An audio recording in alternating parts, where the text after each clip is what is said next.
This episode of Literary Treks is brought to you by Audible.com, offering more than 150,000 titles for your desktop or mobile device. To get a free audiobook of your choice, visit audibletrial.com/TrekFM. Also, help us keep Star Trek discussion coming to you each day by becoming a Trek FM patron through Patreon. Get access to exclusive content and become part of the team. You'll find all the details at patreon.com/TrekFM. That's patreon.com/TrekFM. Hey everyone, I'm Rod Roddenberry, and you're listening to Trek FM.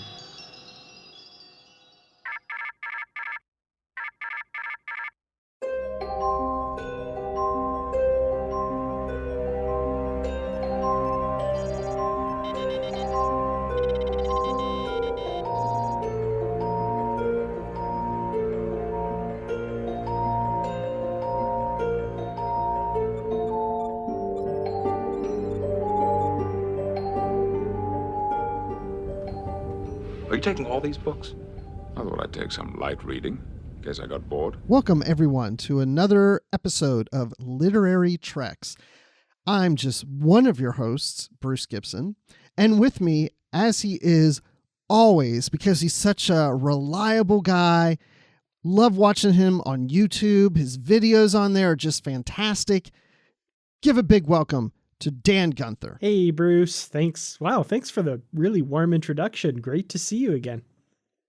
You too. I always look forward to this moment when we're actually getting ready to talk about Star Trek books and comics because it's like for years I've been reading this stuff and I never really talked about them with anybody. And now it's like, oh, wait, we get to talk about it tonight. You know, it's fun. Yeah. And we got comics and a novel. Oh, yeah. No, it's always a lot of fun. You know, all day spend at work talking and thinking about work stuff.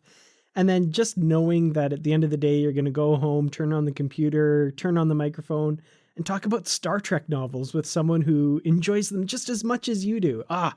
It's a lot of fun. I really, really love this. So you're telling me when you're at work, you don't get to talk to anybody about the Star Trek novels you're reading? Are you kidding? Oh, man. I wish I could, but yeah, no, not a lot of interest there for some reason. Have you even tried to get anybody at work to read a Star Trek novel? There are a few people that know that I do this podcast, and they would be the people that I would think might possibly be the most interested, but they're not even interested, so nah. Yeah, same here. Although I will say I've seen a car in the parking lot that has like some Star Trek like decals on it, and I got to find out who that might be. You need to make a new friend, it sounds like. Yes, because everyone in my department could care less. Well, no, I take that back. We have a guy that's in our department that when we hired him, like a few weeks after he started, somehow Star Trek came up and he's like, oh, I love The Next Generation. I've seen every episode. And so, but he doesn't read novels or anything, but no, he likes Star Trek. And then somebody else in our group kind of does. And then my boss is just like, whatever, I could care less.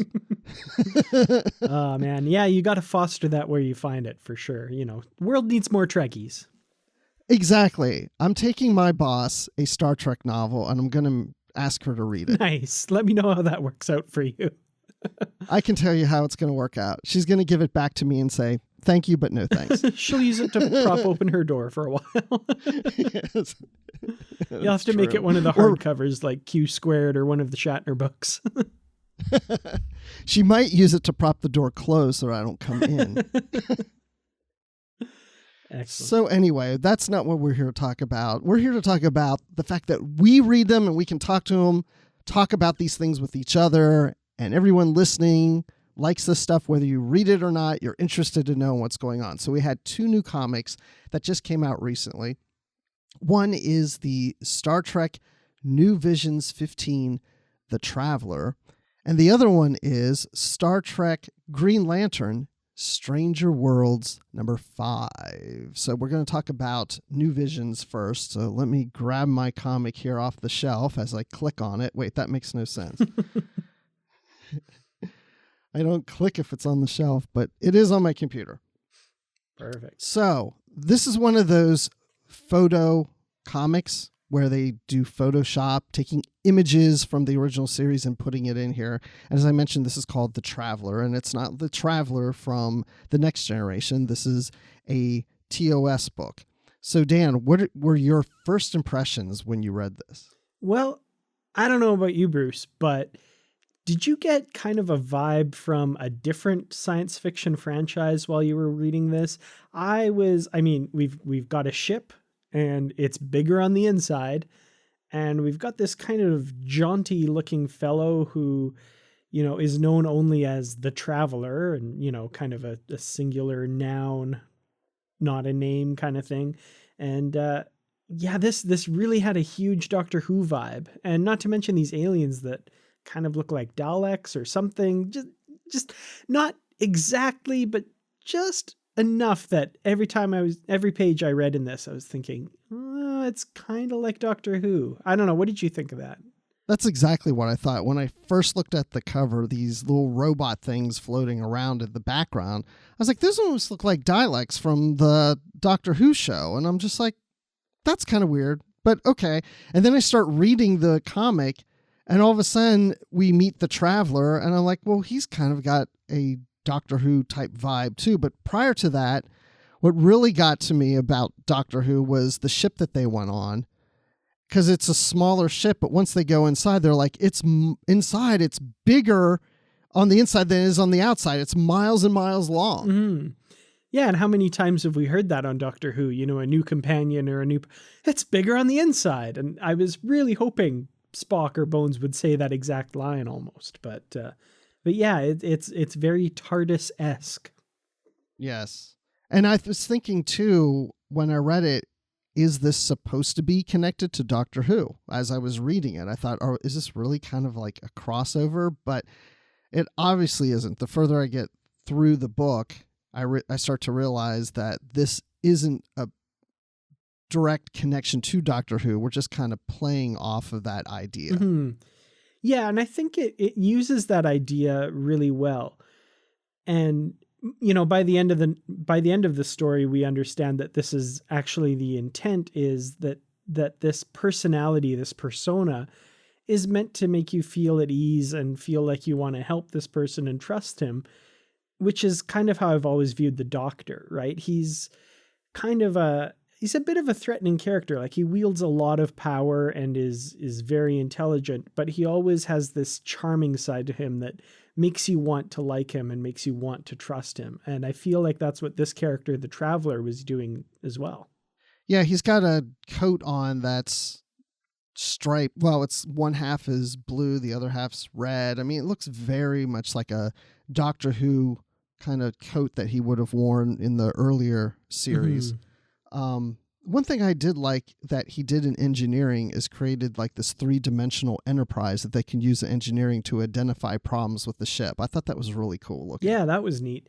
And kind of by the sounds of it, I'm, hopefully not giving too much away, but it sounds like they kind of want to hang on to that and keep using that after this story. So I'm wondering if we'll see that pop up in future New Visions stories. Yeah, and the other thing is, I'm very curious how they put these books together. Obviously, they're using photos from the original series. And then, like, the Traveler, who is this guy? Like, they have all these different headshots that they can put on the body. Is he an actor from something else? Is he, like, do they bring a guy in and just take different angles and emotions and of a guy? Like, where does this come from? I think this is just a guess. I have no anything to corroborate this, but I think they brought him in to take photos of, because at the very end there's a little notation with special thanks to Richard Weidlich. And I'm wondering if maybe that's the guy, and maybe John Byrne just set up his camera and had a bunch of shots that he wanted to get, and some wardrobe, and told him to pose for him for all these shots. I don't know. That's just kind of a guess, though.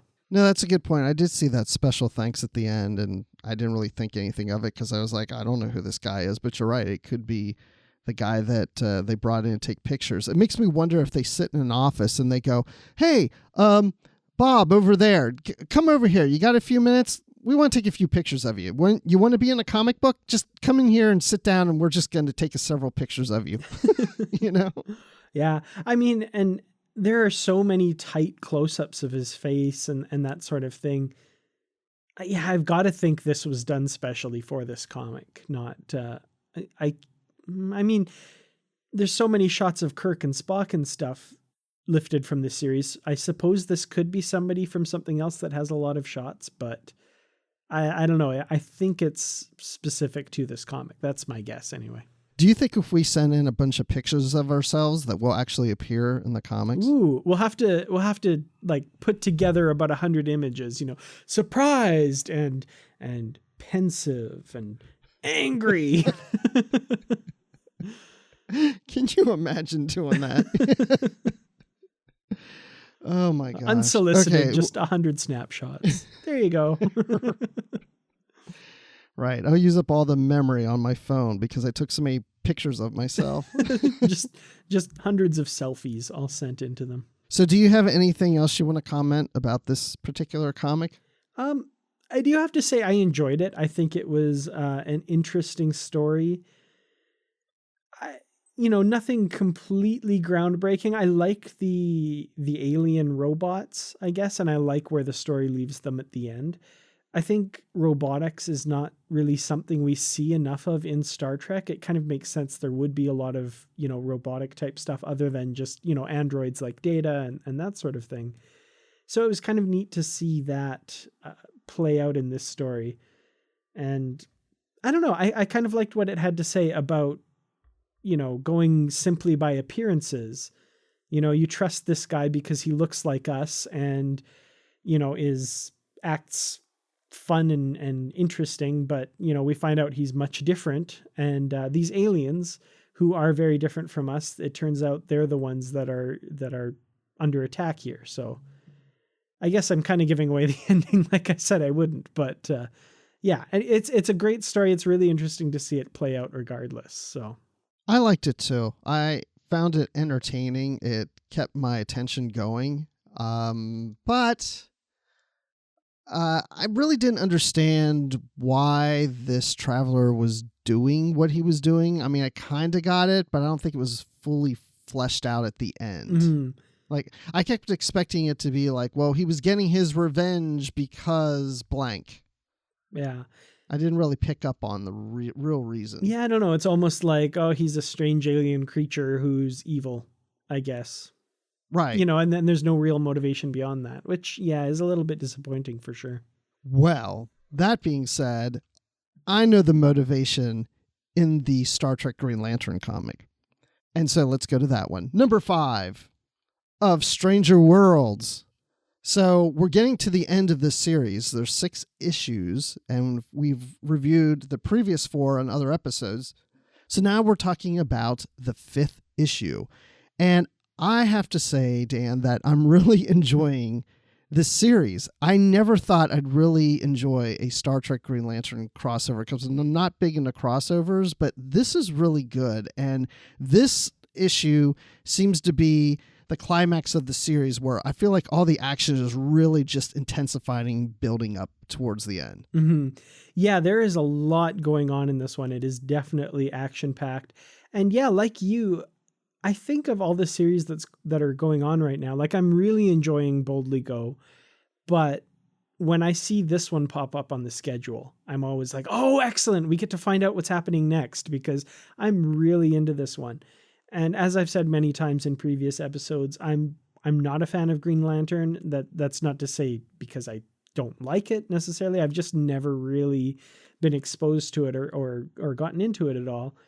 And I'm really enjoying this as a Star Trek fan and as someone who knows next to nothing about Green Lantern. It's really captured my attention. And this is one that I definitely don't want to give away.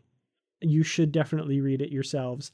But the way it ends and the action movie one-liner that it ends on, I was like, that's perfect. So yeah, I'm really into this one and really wanting to find out what's going to happen in the final chapter here. Exactly. I think the ending is perfect. Yeah, no spoilers here. We're going to let everyone else just read it and see how this takes place. My favorite thing about this issue is I'm really liking Khan in these books. I love the fact that Khan is a Red Lantern. I mean, it's like this guy already has enough powers and abilities, and you put a red ring on him, and he's just a crazy nut job. Mm-hmm.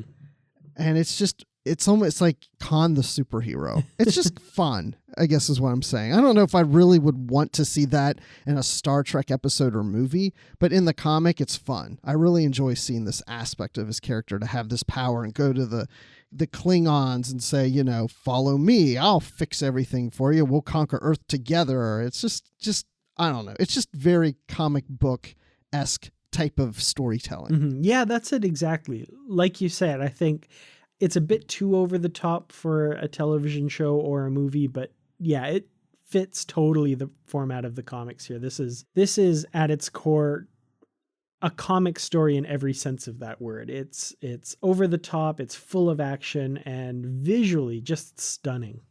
Oh yeah, the artwork's great. I really love the artwork in this, and I'm looking through the frames right now, so I guess we can't say enough. We're really enjoying this comic series. The next issue comes out in May, the last one, so we'll have the conclusion of this 6-issue series. There was the one from last year or so this will be the second series that will have been completed. There was one previous to this, about last year, or a little longer than that, but yeah, it's pretty good. And I'd be interested, because I'm not a big Green Lantern follower. I don't read Green Lantern comics, but if there's any graphic novels out there from Green Lantern that anybody thinks that Star Trek fans like us who are reading these would like, let us know. And we will read it on air and let people know, hey, if you like the Green Lantern Star Trek crossover, you might like this Green Lantern book. So let us know. I think it would be interesting to check out.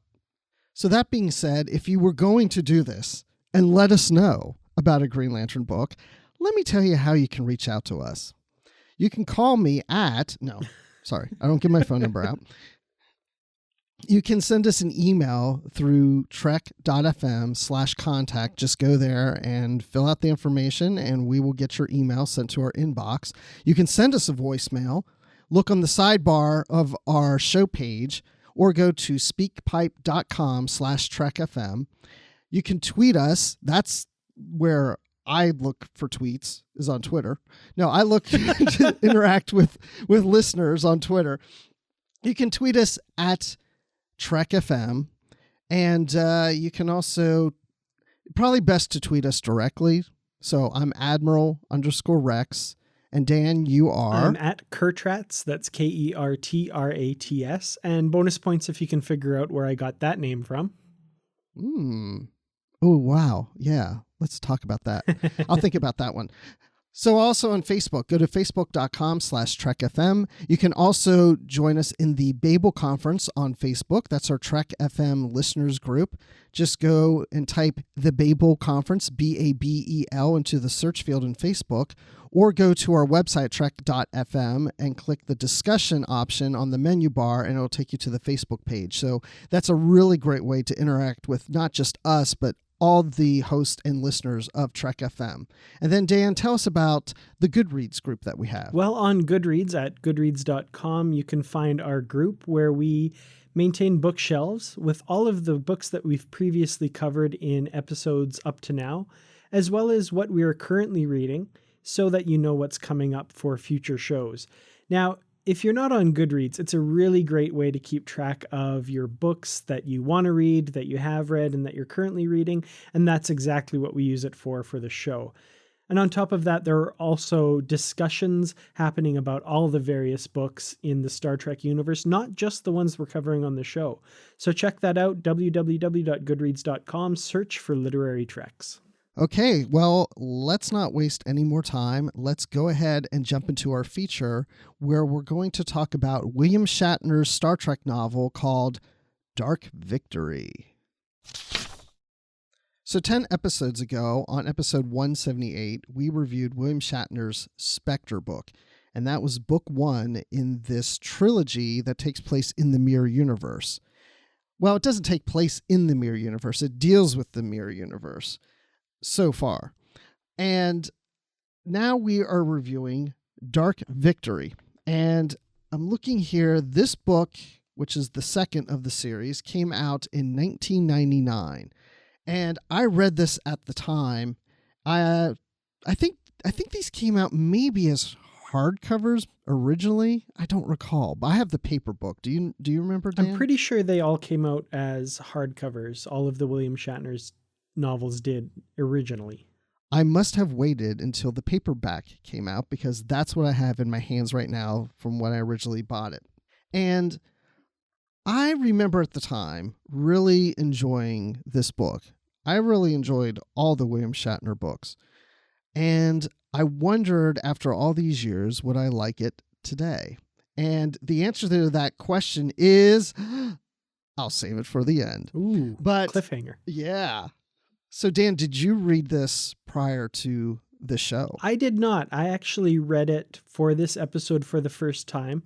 I did have this book, and looking on the back of the book, it's got a price tag on it from an English bookstore in South Korea from when I was living there. So I must have picked it up at the used bookstore What the Book in Seoul, and for 5,000 won apparently, which is about $5 US. So yeah, I found this in a used bookstore in Korea and never read it and brought it back to North America. And it's been in my collection this whole time, and I finally read it now for the first time. Well, it's traveled a long way just so you could read it. Yep, definitely. It's definitely a circuitous route for this book. So this bookstore was called What the Book? What the Book, yep. Now, is that with a question mark at the end? Yep, absolutely. One of my favorite store names I've ever encountered in my life. I know. I love that idea. I love that name. What the Book? Exactly. Well, this book, I'll tell you what the book about this book. This book actually picks up where things left off in the previous one. And we have Kirk that he has to face off against his mirror self, who we're calling in here Tiberius, not to confuse the two Kirks. And at the same time, Starfleet is trying to convince Kirk that Tiberius is dead. But Kirk suspects that he's not, because Kirk is battling Tiberius on this planet and stuff, and all of a sudden they think that, Tiberius was shot by a ship and gone, but he wasn't really. So Dan, what did you think about that? Well, it's interesting because the previous book kind of leaves on this cliffhanger where they're in this situation and facing off against Tiberius. So we really launch right into it in this book. We're kind of right in the middle of the action. And yeah, it's kind of weird that Starfleet is playing this cloak and dagger game where, Kirk sees Tiberius get shot and thinks he's dead, and then Starfleet shows him evidence that Tiberius is dead, and Kirk looks at it and realizes they've faked this. He's not dead. And so, immediately, I'm a little intrigued. I'm wondering why they're lying to him like this and wondering where the story is going to go from here. It's interesting because he never seems to trust anybody in this book. Mm-hmm. Everything he's told by someone, he doesn't trust them. Even Picard, he doesn't fully trust. Yeah. I think the only person he trusts are Spock, McCoy, and Scotty. Yeah, and even then, there's a little bit of trust issues among that group of friends, which we'll probably get to in a little bit, because there's some Kirk's really paranoid in this one, but I guess maybe it's not paranoia when the universe actually is out to get you. Yeah, I was just going to say that. He's either paranoid or he just seems desperate. Mm-hmm. I don't know if he's trying to figure out what his place is, or maybe that he's done so much in his lifetime and things just never go right. Mm-hmm. I mean, meaning, it's not like he's in a place in his life where everything has settled. There's no more drama. Everything's, retirement's easy or anything like that. Like, even to this day with Kirk and all these years, he still has to deal with problems happening that he has to solve. Yeah. And I think he enjoys it But at the same time, I think he's just at a point where he's just like, come on, can we get over this? I don't even trust anybody anymore. You know, it's like I have to do everything myself. Yeah, it's kind of too bad. I mean, you know, in one way, we wouldn't really have much of a story if we didn't have our hero at odds. But at the same time, you know, like Kirk says in Star Trek VI to Spock, we've done our bit for king and country. Like, why can't he just have a bit of a rest and a nice retirement and a good marriage with Taylani and just, you know, like, come on, universe. Stop picking on this guy.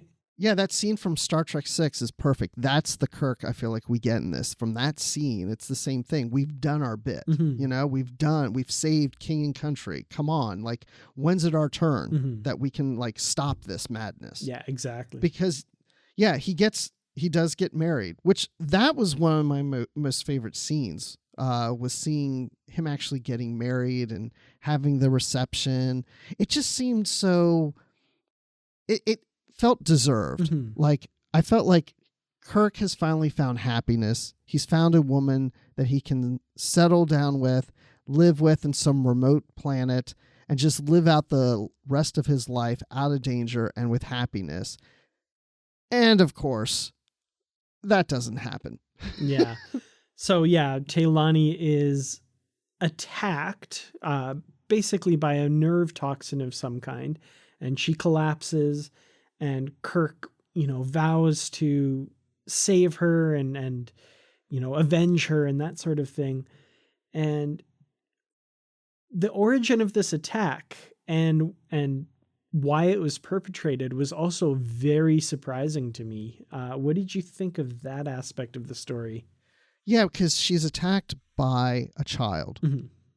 Now, it's not like the child came over and just like grabbed her and threw her to the ground or anything. The child, he hugged her and lightly scratched her on the neck, on the back of the neck with his fingernail. And there's like a toxin in there, like a poison on the tip of that fingernail, which they don't realize has happened. They just know that she dies at the wedding ceremony. And they use a holodeck program to recreate, because there were several cameras. They had to gather up all these images and pictures and video that people took at the wedding reception and put it all together to create this holodeck program to see exactly what had happened. And very much started ruling out certain people and narrowing it down to basically strangers. And these few children were part of those strangers. And they watched the hug take place and just, you know, with an observant eye. Actually, it was the holodeck. It was the EMH that saw this happen, because he can just go through the program real quick and watch all the events, and came back and said, you know, what he saw that was strange. Yeah. And it was this moment. And it was the Andy Dick Mark II EMH as well, which is, you know, interesting to picture. But actually, I really liked that scene too, where they're going through all those images and piecing it together like that. I don't know. I can't remember. Some news organization did this years ago, and I think it was during Obama's inauguration. They had everybody who, you know, had cell phone pictures and stuff send them their pictures, and they kind of created this 3D, you know, version of the moment. And you could go in and because they had all these pictures, they had all these different angles, and you could kind of, I can't remember who did that, but I remember that was this big thing, and it looked really cool. And that's totally what I was picturing when they were reviewing all of this footage and all of these pictures to try and figure out what happened here. It reminds me of Star Trek Into Darkness, where we see Kirk looking at the bombing of the archives with Khan there, and he can zoom around and go at different angles around Khan. Yeah. It's almost like that. I'd forgotten about that. That's exactly right. It looks really cool. Kirk, of course, is going to try to figure out what happened and get his vengeance, but also she's now put in stasis. They think that she's got maybe 5 days or so before she actually is at a point that they can no longer save her. I mean, she's practically dead, but there's still some hope for a few more days if they can find some way to reverse the effects of this poison in her. I don't want to get too much into the children quite yet, because I think we need to save that towards the end of the book. But there is some creepy elements to the story when it comes to these kids. And I think I'll go ahead and talk about Project Sign. And this is the organization that actually uses Kirk to track down Tiberius. And this is an organization that is also watching the Mirror Universe. That's why it was formed. Back when the original Enterprise contacted the Mirror Universe from the episode Mirror Mirror, this organization started up to monitor the Mirror Universe in case they were to enter our universe at any time and deal with those consequences. But what has happened is, instead of just monitoring it, they've taken much more active role in some things and have become more defense against the Mirror Universe. It kind of reminds me of Section 31. Yeah, I had very much the same thought, and especially after having recently read Control, the Section 31 novel by David Mack. A lot of that idea of this organization kind of, arising out of, one idea kind of thing, but then taking on bigger roles and becoming more of a force to be reckoned with and that kind of thing. And it actually made me think of Section 31 of the Kelvin timeline a little bit too, with their kind of secret ships that they've built that, the rest of Starfleet doesn't know about and that sort of thing. They've really kind of become this shadowy organization that, much like Section 31, has no accountability to something, there's no oversight of it. And it kind of made me wonder if maybe there is some sort of connection between the groups as well. But, nobody ever really mentioned Section 31 in this book, which kind of surprised me, because I kind of thought they would link those ideas together. Well, especially the fact, since this book did come out in 1999, Section 31 had already been addressed on Deep Space Nine by that time, right? So, I'm kind of surprised they didn't go there. But I really do think that there's got to be some connection between Project Sign and Section 31. Maybe not a direct link, but there's got to be some involvement there somehow. Because, there's these ships that this convoy of ships that Kirk had to deal with Captain Radisson. Mm-hmm. And she basically was telling Kirk that they don't want him involved and he needs to get out of the way. That was the original intent of Captain Radisson to approach Kirk. But then later on, there's no record of these ships or a Captain Radisson. So they're a secret organization, just like Section 31. Mm-hmm. I think if nothing else, Section 31 knows about Project Sign or vice versa, maybe. I don't know. Like there's definitely, if they're not connected, they're at least aware of each other's presence and either have cross purposes or are maybe a little bit at odds with each other and kind of looking out for one another or something like that. I don't know. There's definitely, in my quote unquote headcanon, there's a connection of some kind. Absolutely. I think there's got to be a connection of some type there. I think Project Sign probably isn't as secret as Section 31, but I think Section 31 is behind Project Sign. That makes sense, yeah. So then we're also introduced to Dr. Andrea Mabenga, who is a descendant, the great-granddaughter of Dr. Mabenga from the original series. And she's got a very similar role to what her great-grandfather did. She's a doctor and she works in Starfleet.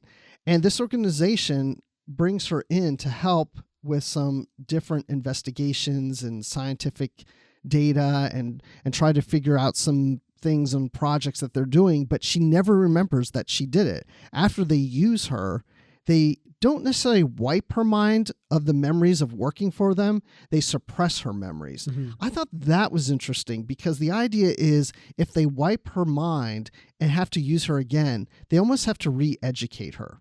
But if the memories are suppressed, it'd be easier for her to catch up with what she needs to do because things start to come. There's certain things they will say that would trigger the memories or experiences that she may have done before with them. Right. This was a really chilling part of this book for me because, when they're talking to her, they make it sound like, she's always a willing participant and that sort of thing. But if they're suppressing her memories and stuff, she can never really be sure of that. And sure enough, when everything kind of at a later point in the novel, all of her memories come to the surface with the help of a particular Cardassian tailor that we may or may not know. It's pretty clear that what they're doing is not in her interests at all, and not really with her permission, because they've given her contradictory information basically to mess it up in her head so that if she does remember something, it can be more easily dismissed and all this sort of stuff. So when that all came out, like, I already thought, like, there's no way she's just okay with this every time kind of thing. And yeah, sure enough, like, they're doing some pretty horrible things to Dr. M'Benga and also just in general. Yeah, she just thinks that she has certain diseases or things that have happened to her in the past where it's just, she forgot something and she doesn't really remember that well or whatever. Mm-hmm. And here she has no idea that it's really this organization that's suppressing her memories. And I'm glad you brought up that certain tailor, because she does serve on Deep Space Nine. Mm-hmm. And that also is one of my favorite scenes. I'd say the wedding scenes I enjoyed a lot.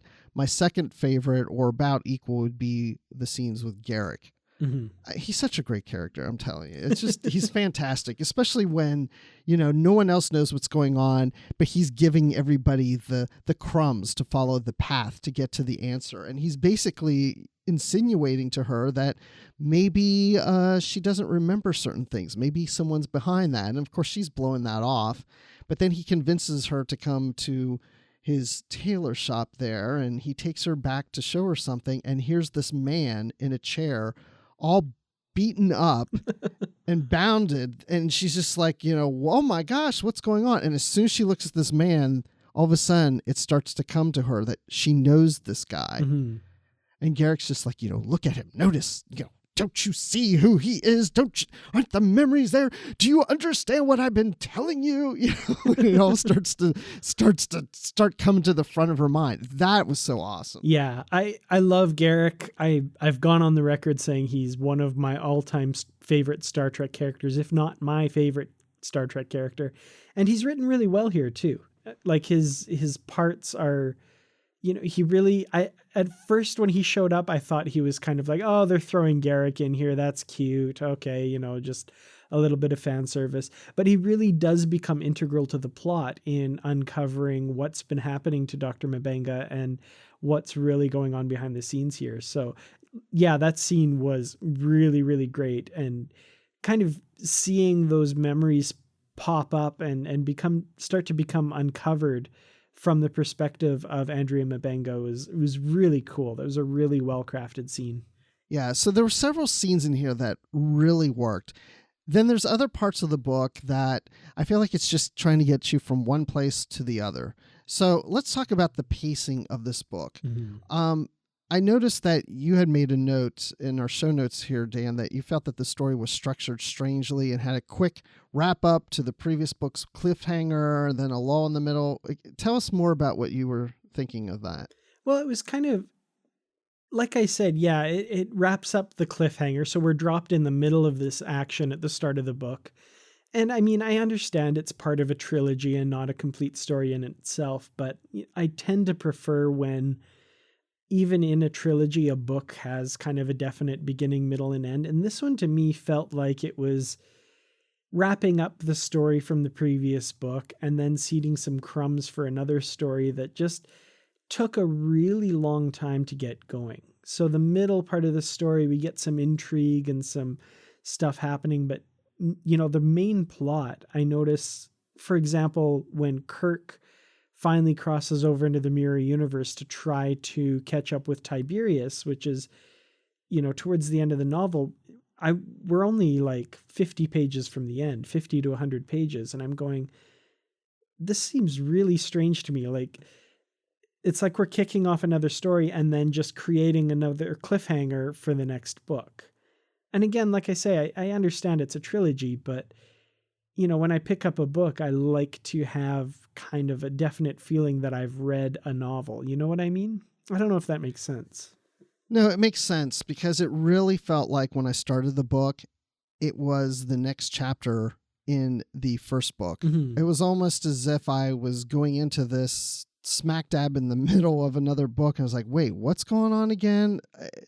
I mean, it kind of did a quick catch you up on what's going on, but it didn't feel like the beginning of a book. It just felt like the next chapter of the last book. Right. Yeah, that's it exactly. Yeah. But then once I caught up and remembered, okay, where things left off in Spectre and where this was going, then it felt pretty good to me. I mean, it felt like a story, but as you said, like when I was getting towards the end, I thought there aren't that many pages left. And I don't feel like we're even close to resolving anything. I don't even feel like we're even close to, an ending story at this point. And again, it just feels like it progressed to another point in the overall story and then just stopped. Like Right. it didn't even feel that much strong, like a cliffhanger. It just felt like I should be able to turn the page to the next chapter and, oh, there is no next chapter. I just have to wait till the next book. Yeah, exactly. I found myself doing that thing where, I'm like, oh, okay, so this is kind of what's happening. We're starting to get into the story, and I'm checking to see how many pages are left. I'm like, okay, so there's 303 pages in this book. I'm on page 240, and it just now feels like we're starting to get this plot in motion here. And yeah, like you said, I never really thought about it that way, but it's not even a big, huge, jaw-dropping cliffhanger at the end. It's just, that's the end of the story, and the next part of the story is just the next chapter. And yeah, that's it exactly. It feels like it lands with a bit of a, not a bang, but a little bit of a thump. And that's it. This book brought to you by Thump. Well, speaking of the ending, we might as well just talk a little bit about that. So Kirk confronts Tiberius, and in that confrontation, we meet these children, and there's the boy that killed Talani with his fingernail, which sounds really funny the way that just...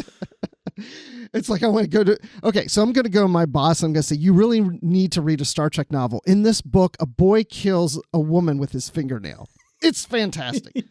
I'm going to go out on a limb here and say maybe this isn't the novel that you recommend for someone who has not read Star Trek literature before. Just a thought. I don't know. It was Colonel Mustard in the dining room with a fingernail. Spoiler alert for my thoughts and rating on this book. But anyway. No, but it all makes sense because we've come to find out that these children are clones that Tiberius has created. He does not have relationships with anybody. He has no friends. He has no family. So he's basically created his future by creating these children. And so the boy that killed Talani is a clone. There's like 3 of him, but actually we found out, no, there's 4. One is missing. And so Kirk thinks Tiberius sent this boy to kill his wife, but he says, no, it wasn't me. Someone took one of my clones, and actually probably a few of his clones, and they're using them for something else, which sounds to me as if, I think it's pretty obvious that Project Sign is behind this. Mm-hmm.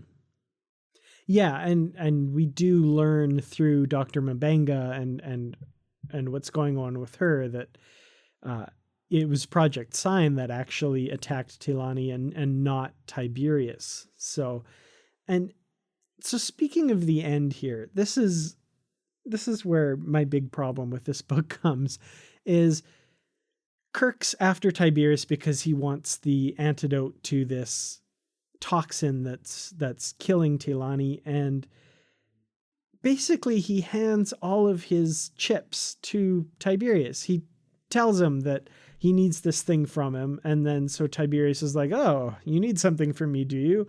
Well, you're going to do everything that I say then. And Kirk kind of meekly goes, well, I guess so then. Yeah, you're right.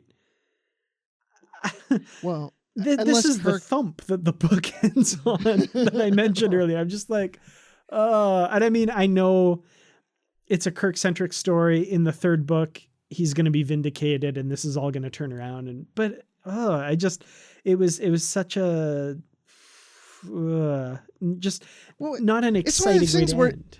Well, it's like, well, no, you're right. But I mean, again, it just feels Kirk is so desperate. Mm-hmm. And I don't know if Kirk's just like handing in all his cards is like, yeah, as long as you give me the antidote, I'll do whatever. I don't know if he means that, or if he knows, I'm going to find a way out. I'm going to play Tiberius, but for now I'm going to think he's on, that I'm on his side. Mm-hmm. Because again, Kirk doesn't seem to trust anybody right now at Starfleet and especially at Project Sign. And it's obvious, as you had mentioned, that we basically find out that this was, if Project Sign, well, we know Project Sign sent this boy to kill Delaney. It wasn't necessarily to kill her. It was just to kind of put her down for a while to keep Kirk away from anything that they're doing. They want him out of the picture. They don't want him to get involved, which is funny to me because when he got married, I don't think he was going to get involved in anything. Yeah, it seems like to counter purposes what they're doing here, because that's what gets Kirk brought in is yeah. So I don't know. A lot of the plot to me seems a little bit convoluted and just kind of moving things around to get people to where we want them. And yeah, it doesn't make a lot of sense if you examine it really closely. Yeah, I think one of the biggest complaints I have about these William Shatner books is I feel like they throw in everything they possibly can. It's like we have to put in as many Star Trek characters from all the different series in as much as we can, and in many of the popular races and the many places and situations and whatever, and just try to get it all in there. It's almost like a big family reunion in a sense. In one sense, I've always liked it because it's like, oh, there's the next generation crew on Deep Space Nine, and now they're dealing with, Captain Janeway, which is from the Mirror Universe. It's like we're seeing all these characters from different series interact with one another, and they're with the original cast and so on and so forth. But at the same time, it just seems a bit much. Mm-hmm. Do you feel that way? Yeah. Or is it just me? No, I absolutely agree. And like I mentioned when I was talking about Garrick, like I thought like, oh, okay, there's one more thing they've thrown in. But every once in a while, it works and it's a really good addition. But yeah, for the most part, it does feel like we're throwing in everything together into this kind of potpourri of Star Trek stuff. Ooh, that's it. It's potpourri. Exactly. Yeah. It's just a melange of all this stuff that looks, smells, and feels like Star Trek. So that, and Kirk's there too, it's let's put everything with Kirk kind of thing. Yeah. I mean, there's the fanboy side of me that loves that, but at the same time, I'm like, I don't know. We pushing it a little too much to get it in there, I don't know, but it's still fun. These books are a lot of fun. So moving on. Wait, one thing about the children. It's also creepy earlier on because they find this sleeper ship that's like Khan's ship from the original series, and it has these children in it. And Project Sign has Dr. Mabega going through and trying to figure out what's up with these children. And they bring one of them in, and they have the EMH there interact with the child, and the child bites him on the neck. And it was really just, a test because they knew that these kids were wild and crazy things, and they were using the EMH as a test because, of course, they don't want the kids to bite their necks. But I mean, these kids are kind of creepy, especially when they call Kirk daddy. Yeah, I mean, that's kind of a bit of a horror or thriller trope. Things seem really creepy when they're kids. Like there's so many horror movies that have really creepy kids in them, and that's what this feels like. Is the children of the corn of Star Trek kind of thing. Like these kids are scary as crap. Exactly. So I'm curious to see how this continues in the next book. But Kirk, of course, suspects that Tiberius is still alive, but we come to find out that all his friends were all thinking that, oh yeah, we know he's alive, and oh yeah, McCoy already figured this out and whatever. And Kirk's like, why haven't you told me, Spock, Scotty, yeah, McCoy, why haven't you told me these things? I mean, what is up with that? Why aren't they helping Kirk out? Why are they holding information back from him? Yeah, this seems really weird to me.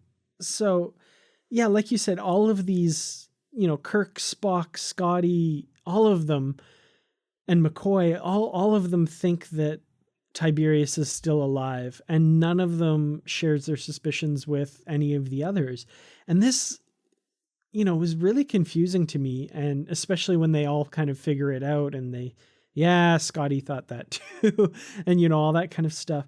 I really wonder what it says about their friendships. I think they're almost all at this point where, you know, they really do care for one another. But I think it's gotten to this point where they think they know best. So, you know, for example, Kirk doesn't want to drag his friends into this, so he doesn't tell them.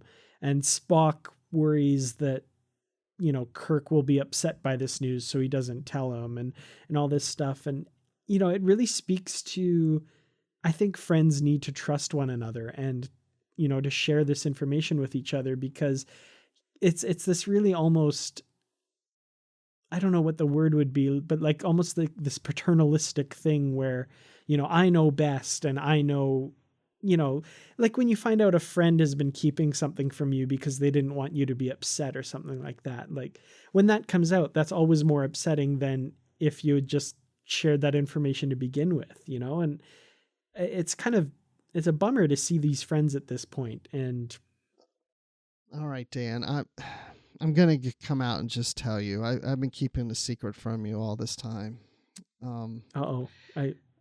Let me brace myself. Okay. I've never read a Star Trek book until we started doing this show. Oh my God. I don't know how to tell you this, but I didn't either. And I've actually never even read one since we started this show. I've just been going off what you said. Oh my gosh. I've just been going off what my wife tells me. Uh-oh. She's been reading the books and just say this on the show. Wow. And it still works. Oh, I feel so much better having gotten that off my chest. I just hope the listeners never find out. I know. Yeah, we've never read these books. We're just making it up. If you actually read Dark Victory, it's a totally different story than what we're talking about. Awesome. No, of course, we've read hundreds of these books. It's incredible. And we will read hundreds more, I'm sure. Absolutely. And keep tuning in, because 50 years from now, we'll still be here. Absolutely. I hope so. So, okay, let's talk about the preservers. So, fact or fiction? Because Dr. Mbenga thinks that they don't really exist, and she's arguing this with Commodore Twinning, who's part of the Project Sign. I thought this was interesting because I felt it was the way the authors, because, you know, we know it's not strictly just William Shatner writing this book. It's also Judith and Garfield Reeves-Stevens. And it's almost addressing the fact, like, you know what? This galaxy's so big, I don't think there was one race going around seeding all these planets to make humanoids. So I like the fact that her argument was that maybe, as Professor Gallen claimed, you know, the preservers, they were behind the creation of the humans, the Vulcans, and of course then the Romulans are offshoots of the Vulcans, the Cardassians and the Klingons. There's that connection there within their DNA or whatever. And so they seeded those races. But that doesn't necessarily mean they seeded all the planets and all the humanoids come from that seeding. I mean, a lot of these M-class planets are developed in a way that may have been cross-pollination between the planets, but not necessarily from the preservers, and that these planets have the same habitats, so humanoids are going to be formed in those same type of habitats. I thought that was interesting to kind of perceive it as if the preservers may or may not exist, but if they did exist, they didn't have that much of an impact on creating humanoids. Mm-hmm. Yeah, I think it's interesting. It's one of those things that, you know, it's cool to see in-universe kind of scientific debate, I guess. You know, so ever since the episode The Chase, you know, we've kind of taken it as gospel that this ancient race of humanoids seeded all of the planets. That's why we get so many humanoids. But, you know, maybe that's not the case. And also, I kind of want to do a bit of a, like, dig deep on Star Trek lore here. The preservers, and Christopher L. Bennett is someone who has argued a lot about this in various mediums and stuff.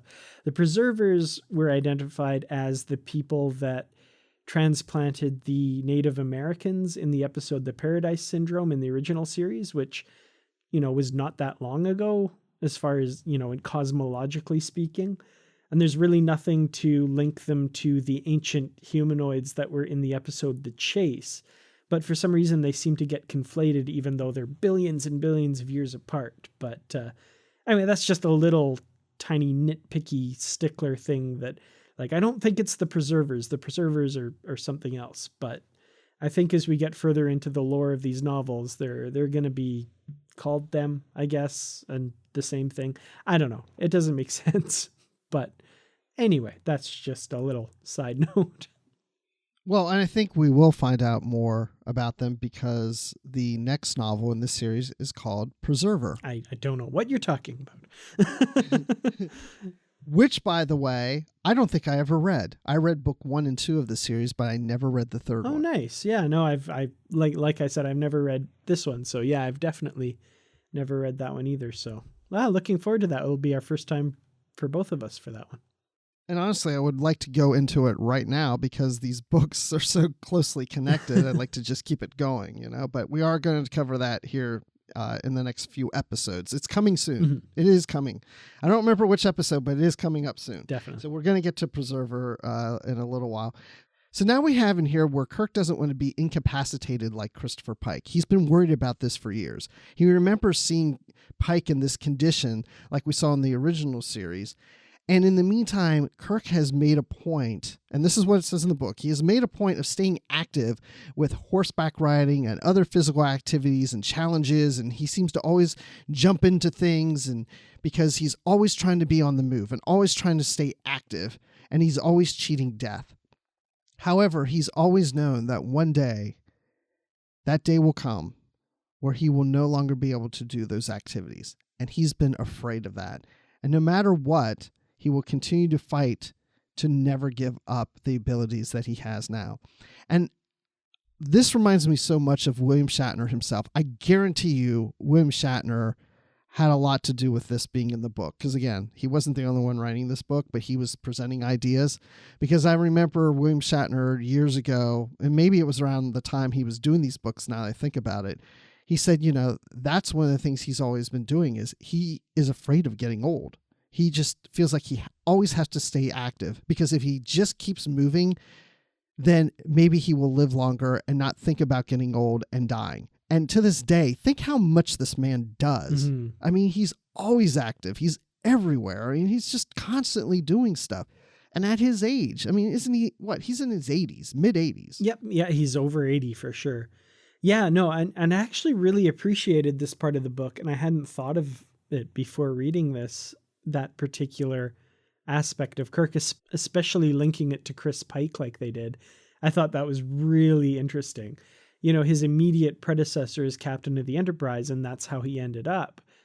And I thought, wow, what a great place to take this character, that he's been contemplating this. He's been thinking about that since that moment in his career when, he came face to face with Pike being so badly hurt and confined to a wheelchair and trapped in his own mind. What a great base fear to introduce to Kirk. And yeah, like you said, very much something that William Shatner has talked about before himself, wanting to stay active. And yeah, this is one part of the novel I do have to say I really appreciate it. I really like that aspect. William Shatner is somebody I don't necessarily look up to and say, oh, I want to be like him. No offense, Mr. Shatner. That's not, just don't do that. Except when I look at how active he is and everything he's doing, I always think that's what I want to be doing when I'm in my 80s. It's like still living life, still being out there, still doing things, traveling and getting involved in things. I mean, I joked about doing this show for the next 50 years, which we know isn't going to happen, but I wouldn't mind in the age of 80 still sitting here at a microphone and doing something like this or any other activities that I do. Just always keep it going. I don't want to be, so passive and I'm just sitting around watching The Price is Right. Yeah, no, definitely. And amen to that for sure. Can you picture us in our 80s sitting here talking about Star Trek novels that probably haven't been published for 30 years? We're recording something called a podcast and the kids are like, oh, come on, Grandpa. Nobody's listened to podcasts in 40 years. And we're like, but our listeners do. Exactly. They've been listening to us since day one. Welcome, everyone, to the 20,456th episode of Literary Treks. Oh my gosh. Can you imagine? I wonder what it would be like. I mean, seriously, 50 years from now, are we still going to get novels every month? We can only hope. We can only hope. It's blowing my mind. I'm just thinking about all the other movies and series and everything. I mean, who knows? This could just keep going and going and going for the longest time. Well, to the point where it doesn't make sense because we'll be in the 22nd, 23rd, 24th centuries and the people will be like, this makes no sense. This isn't how things are. Well, First Contact's supposed to happen in my 80s, so, Oh my gosh, there you go. We'll be recording live from Bozeman, Montana, looking at the skies, waiting for the Vulcans to land. Write it down, everybody. Special episode on that date. So, Dan, let me ask you. I think we covered just about everything in this book, unless there's something else that you can think of that you want to talk about. I don't think so. I think we covered it pretty thoroughly. So what are your final thoughts? Well, there are a few things that I like in this novel that we've brought up. I think Garrick's role in it is really interesting and not just fan service like I thought it would be. So it was, a nice surprise. And I really like some of the stuff that's done with Kirk's character. Some of the other stuff that's done with Kirk's character, however, really bug me. And for me, the ending in particular with, like I said, it kind of lands with a dull thud. There's nothing really to grab me, really to make me excited about the next book. They introduced this idea, and we didn't really talk about it, but the First Federation and Baylock's ship, they introduced that right at the end. It's kind of out of left field. And by the sounds of it, it sounds like that's going to be the major thing in the next book. But it just, there's nothing to really grab me, to really, really make me want to read that next book. And the fact that it ends in the middle of that just makes this novel feel incomplete. So for me, it's tough to judge this one because it's not part of the whole story, but at the same time, I feel like it should be a whole self-contained story. So, I hate to say it, but I'm going to have to kind of be a bit of a stick in the mud on this one and probably rate it somewhere around the lines of, I'd say 2 out of 5 stuffed Baylocks in a glass cabinet, which is a really gruesome and disappointing rating. Yeah, that is in the book how he's like that. And they said like the look on his face or his mouth is open or something. Yeah, and he's all happy drinking Tranya, and it's ugh. Yes, they have the Tranya in his hand, they said. Oh my gosh. Oh my gosh. Okay, well, yeah, the First Federation, I liked that part, the ending, because of the Face of the Unknown by Christopher L. Bennett that we read. Mm. It was kind of like, ooh, we're going back to the First Federation. It was like because I really loved that book that Chris wrote. And so it's like, ooh, I'd love to see how this plays out and maybe, how it connects or how it maybe doesn't connect with what he wrote. So I'm looking for that in the next book. And I think that's why I'll give a more favorable rating, because even though it doesn't feel like it has a beginning, middle, and the end, it feels like a middle. The whole thing does feel like a middle to the point that I want to get to the end. So it made me want to jump to the next book. So if something's going to make me want to move to the next book as quickly as I can to see how this is all going to play out, I'm going to give it a higher rating. I do think Kirk just feels a little off. Like, I just feel like he doesn't even know what to make of things and of himself and where he is in his life. So he's a little disjointed. Everybody else seems on par, but I feel like he's just struggling with something. And so I'm going to say that I will give this book 3.75 kids chomping at the neck out of 5. Ugh. Who wants 0.75 of a kid chomping at your neck? Ugh. Well, so the kid chomps once, twice, 3, and starts to bite again, and then he gets pulled away right before he can get a complete bite again. It's close to a 4. Nice. That sounds so disgusting. Yep. That's an image. That's an image that sticks with you. Well, with that image, we're going to close this feature. Well, a little bit of a mixed reaction to this second book in the Mirror Universe Kirk William Shatner trilogy thing we've got going on here. I'm still holding out hope. I mean, ratings are a malleable thing. And maybe in the context of the complete trilogy, I might have to revisit my rating in this episode. But for now, very unimpressed by this novel. Really hoping that, they pull it out in the third novel and I really, really get behind this. And that's definitely a possibility. It could happen. I just find these novels fun. And I feel like they're quick reads too. Mm-hmm. So, I mean, it's just a lot of fun. I don't know if I can ever rate a Star Trek novel as being really bad. I mean, I have a few in my head from way, way, way back when. Maybe I would say, yeah, these are pretty bad. But for the most part, I enjoy just about every Star Trek novel. But I will be honest if I don't like something, but I had fun reading this. Mm-hmm. That's all I can say. It was just fun. But even though some things maybe not make a whole lot of sense or something, it's just fun. But you know what? The fun thing is talking about the books themselves. And you know what? That's not the only thing we're talking about here on Trek FM.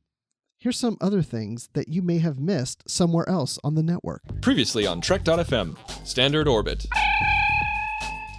Best of Both Worlds. It's a good episode. I enjoyed it. I remember when it first took off. Family was 100 times better to me. I'd watch Family 10 times to 1 over watching Best of Both Worlds or Inner Light. Those are the types of things that interest me. And I do enjoy the action-adventure pieces of it. I truly do. But I love seeing the characters, and that's why Wrath of Khan works. Warp 5. It was just mesmerizing to me. And I remember when my dad, a long time ago, had an airplane. He would take us up flying, but never, we'd hold the wheel and say, hey, we're flying an airplane. But I never really was bitten by the flying bug. But it happened right there on a runway in Hawaii, on Oahu. The 602 Club. And we saw it in the first Alien as well. I mean, like the company sent them to the planet to bring that alien back, right? And I didn't remember the part where in this film where Burke sent the colonists to go and find the ship on his own without authority from the company. I had forgotten that part. So that was kind of an interesting revelation, seeing this movie for the first time in 12 or 13 years, however long it's been since I've seen this. And that's what else is happening on Trek.fm. Check out these shows and find out what we're talking about in your favorite corner of the Star Trek universe and beyond. And you'll find us wherever you get your podcasts. And you know where you get your podcasts. So if you're going there, you'll find us there. And if you're an Apple user, be sure to hit that subscribe button because, man, that really helps us out and makes other listeners find our podcast. If the more subscribers we have, the better, as they search on iTunes and Apple Podcasts. And also, please give us a star review. I mean, you can give us 5 stars. That's the most you can give us. I don't think you can do like 3.75, but you can do, 5, 4, 3, and hopefully not 2 and 1. But, be honest, give us reviews. That helps a lot too. But you can also find our shows on Stitcher, TuneIn, Spreaker, SoundCloud, Windows Phone, and of course you can stream and download the MP3 file from our website and grab the RSS link as well. And you know what, Dan? There's another way that people can help out Literary Treks and Trek FM. You know how that is? How, Bruce? That is, I'm glad you asked. That is by becoming a patron of the network on Patreon. I actually knew that. I was just playing along. You did? I'm sorry. Oh my gosh. You know what? Again, just like Kirk's friends, not being truthful and honest up front when you knew something you could have told me. At the last minute, I decided I had to be honest.